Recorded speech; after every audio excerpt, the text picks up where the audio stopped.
saya Ernina Nababan dari grup F semester 3. Di sini saya akan mewawancarai Ibu Tia Barus.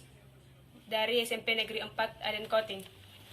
Selamat sore, Bu. Ya, selamat sore. Di sini saya akan mewawancarai Ibu tentang teologi agama-agama. Silakan Ibu pertama sekali mau memperkenalkan diri Ibu.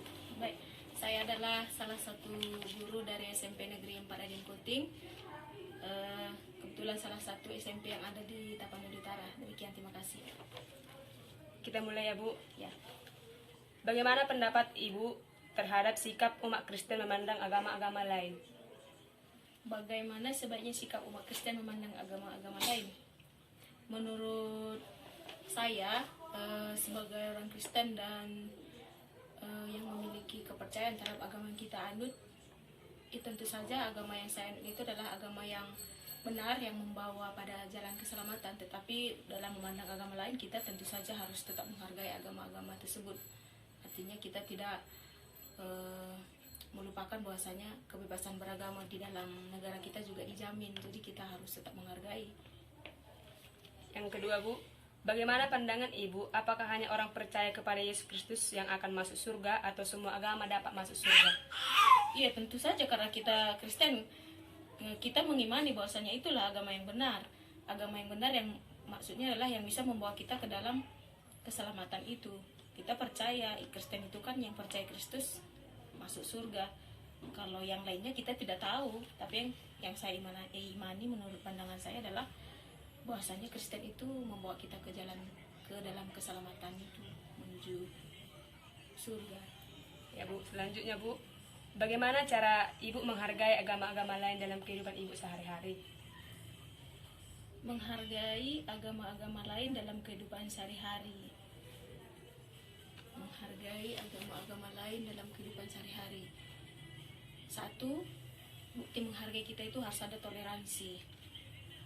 Kita Kristen, tetapi kalau kita misalnya bersahabat dengan yang beragama lain, contoh Islam, kalau mereka berpuasa, ya apa salahnya kita tidak makan daging yang mereka anggap itu tidak halal di depan mereka. Itu adalah bukti menghargai.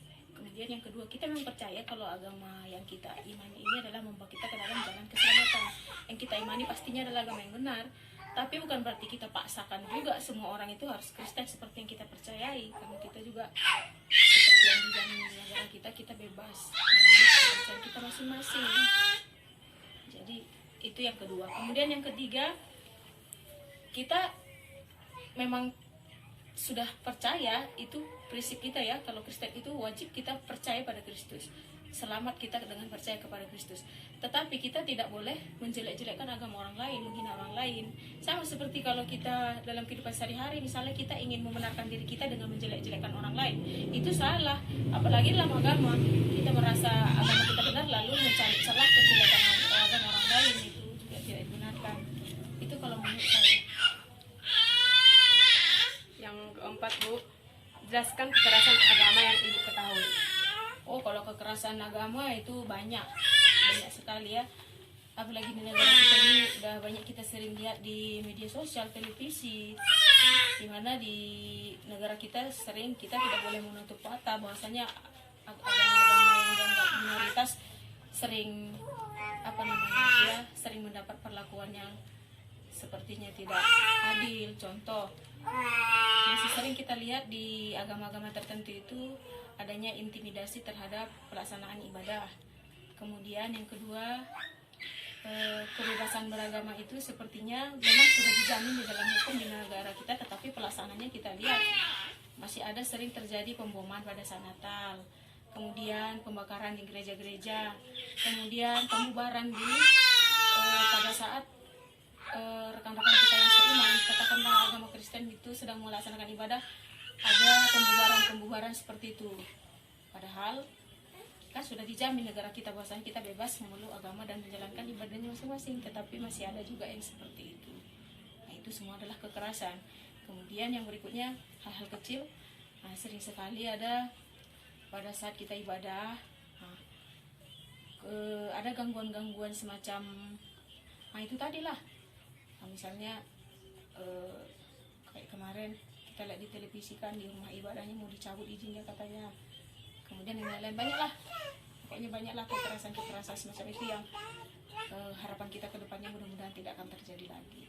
Tapi maksud saya masalah-masalah seperti itu sebenarnya jangan menggoyahkan kita sebagai umat yang percaya untuk tetap beribadah. Itu mungkin dari saya.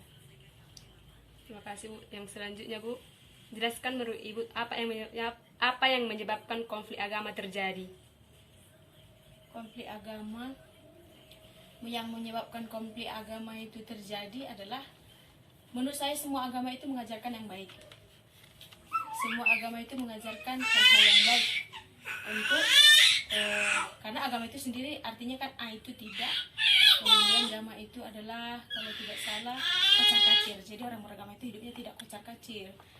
Jadi semua agama itu pastinya menjalankan, tujuannya adalah menjalankan sesuatu yang baik. Tetapi pada kenyataannya kita tidak bisa pungkiri ada orang-orang tertentu yang tidak memaknai apa yang diajarkan oleh agamanya itu, sehingga mereka memaksakan kehendak, menganggap bahasanya agamanya lah paling benar. Sikap toleransi tadi tidak ada dalam dirinya, tidak menghargai agama orang lain. Kan kita tidak bisa memaksakan kehendak kita terhadap orang lain, begitu juga agama. Setiap orang memiliki kebebasan. Jadi ketika seseorang ingin memaksakan itu, keinginan mereka terlalu tinggi untuk memaksakan apa yang mereka yakini, itu yang membuat terjadinya kerusuhan-kerusuhan, kekerasan-kekerasan.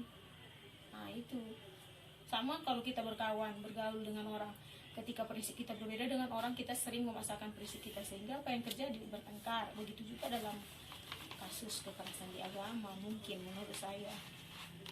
Pertanyaan selanjutnya Bu, apa yang Ibu ketahui tentang agama Islam?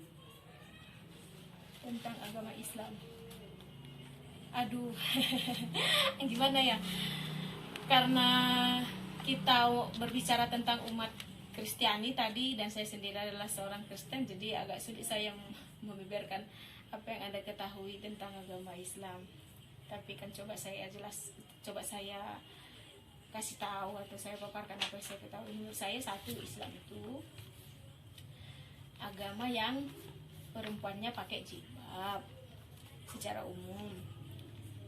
Kemudian menurut Islam itu pantang makan daging babi.